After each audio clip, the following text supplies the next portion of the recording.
Hello, welcome back. It's Dr. Darnise. Hey, it's Christmas time. It must be time to talk about pagan religion, right? Right. People always say, is Christmas pagan? Was Jesus really born on December 25th? If he wasn't, then it must be pagan. Well, what's pagan? What's pagan? It just means it's not the institutional religion. Who is the one who determines whether something is pagan or not? Usually the religion that has the power, right? So the Christian church says that over there is pagan. What does that mean? It means they're doing things that belong to their own culture. It means that they have their own folk traditions.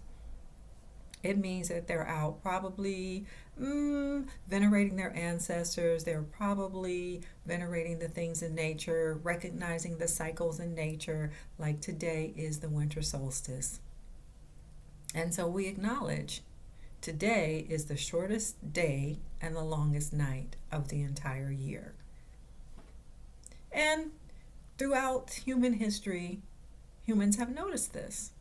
And so they call it something. There's nothing wrong with creating sacred rituals around something. There's nothing wrong with saying this day is different from this day and I'm going to celebrate it. Why exactly is there a backlash against celebrating things? Like, just because I don't agree with it or just because I don't understand it, should I tell other people that they can't? So some Christians are about that life, right? To them, pagan equals demonic. Pagan equals something that, is evil by its just inherently. And I would ask a question. Why is something that's just not what you do, why does it have to be demonic? Some of these traditions don't even have an idea of a devil or hell. So Christians come and impose that upon a tradition that they find because they don't understand what they're looking at, and so they say, well, that has to be demonic or that's evil. That's not the case. Christmas, pagan, and folk traditions are all mixed together because that's how humans do religion. Christmas and Easter are real good examples for us to get. Oh, look at how religion and culture mix together.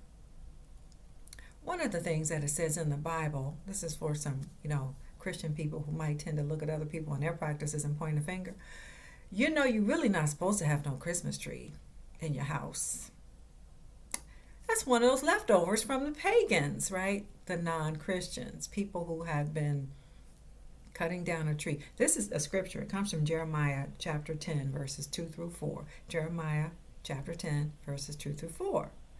If you want to be a stickler about things, but I always say you shouldn't be a stickler about your scriptures, because when you are, you back yourself into a corner like this one, which says, don't be like those people who pull a tree out, they cut down a tree and they decorate it with shiny objects. Look it up and see for yourself if it don't say that. Jeremiah chapter 10, verses 2 and 4. So, the reason I bring it up is not to say that, oh no, stop bringing, Christmas trees in your house. No, enjoy. The point is, all of our religions are mixtures of things because humans always integrate their belief in God with their cultural practices. We can't help it. We're going to speak about God in the language that we speak. We're going to celebrate that God with the foods that we eat. We're going to use our own ancestors. We're going to use the things of our own culture to help us in relationship with who God is. Every culture around the world does that. It's just that some institutional religions like Christianity want to point to the religions that are not their own and say that those are pagan in that negative way. That somehow means that it's demonic or it's evil. And I have to say, no, Jesus was not born on December 25th. So again, if you're a Christian who happens to be the kind of Christian who's always pointing a finger at somebody else, then you have to look at yourself and say, well, we celebrate December 25th as the birth of Jesus, and we know it wasn't. Yeshua was not born December 25th, right? Who cares? Let's just pick a day and celebrate it. If you're a Christian, just be glad. Let's just pick a day and celebrate it. Right? Now, the story that people tell about Jesus might be questionable because some people are on this thing of there was no Jesus. It's all made up. I'm not with that either. How are you going to prove? How are you going to prove that a person did not exist? How are you going to prove that Jesus did not exist? The most you can say is, I don't know, there seemed to be this person named Yeshua and he got crucified. Now, the story that these Christians ended up telling about him, now that might be questionable. You might say that if you're not a Christian or you just have questions, right? But to say that this man Yeshua didn't actually exist, that's a reach. And a lot of people are out here saying that, especially on the internet. He never existed, they made him up.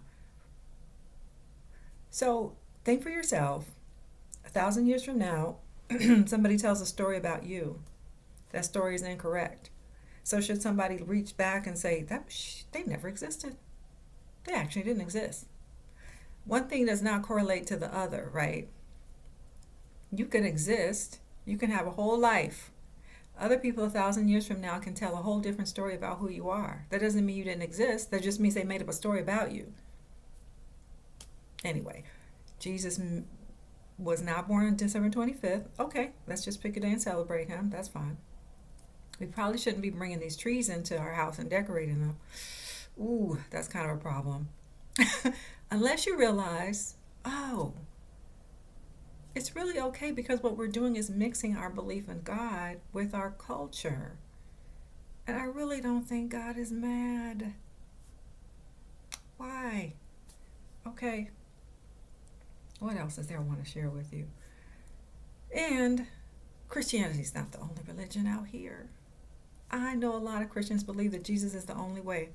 But it's a circular argument because how are you going to prove that? You're going to quote me John from the Gospel of John, Jesus is the only way. But you're referring to a book you already believe in. And in order for me to believe, if I don't believe in Jesus or if I don't believe in Christianity, you can't prove it to me by pointing to a book I don't believe in. People do that, right? Like, let me show you, let me prove to you that Jesus is the only way. How are you going to prove that? Because the Bible said, well, I would have to already give authority to this book you call the Bible and use that as proof.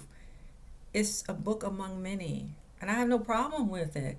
The thing about me, I hope you catch on, the thing about me is I'm all for spirituality. I love the different ways that people try to have a relationship with this thing called God. I think it's beautiful. I think it's amazing. And so I'm not one for telling other people that their way is demonic or wrong. It's so bad you can't do it.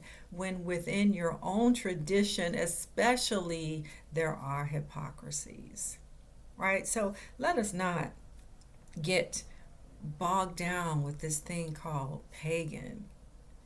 Pagan just means it's not the official religion. That's all it means. So is Christmas pagan?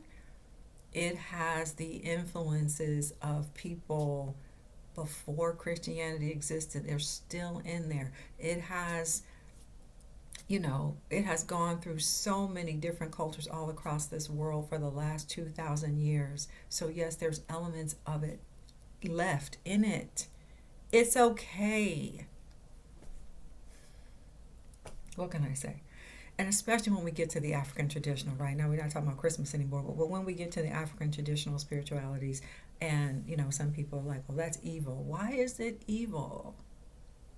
Why is it evil? Everything that's not like you is not evil. I don't know what to say anymore. You will put in the comments, what you think, and I guess some people would call themselves schooling me and telling me by quoting me the Bible how I'm wrong. That's okay though, because anybody who is on their own spiritual quest, you're out here trying to have a relationship with God and it improves your life, good for you. That's what I celebrate. But the problem happens when you're judging other people because they're doing the same thing. They're on the same quest.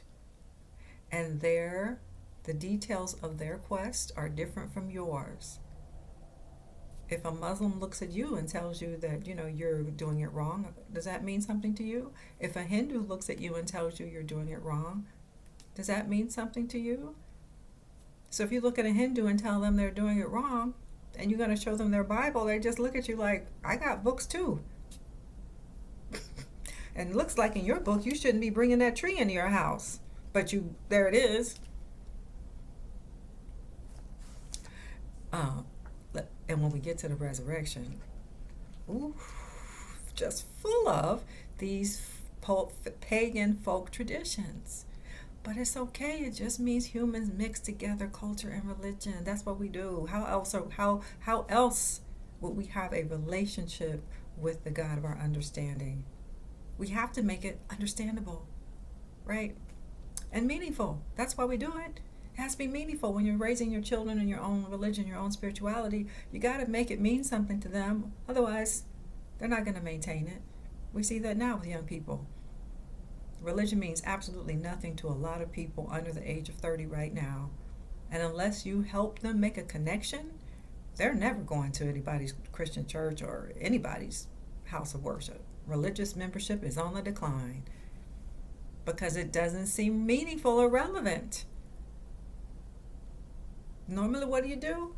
You wrap it in your culture, and people are like, oh, yeah, that's how we got here. That's how we got to be the people we are. That's why we have these traditions.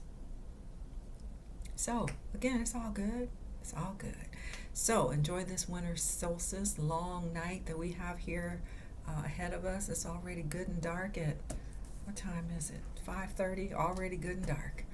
All right, bye for now. Leave me some comments, like, share, subscribe, and all that good stuff. And that's it. Bye for now.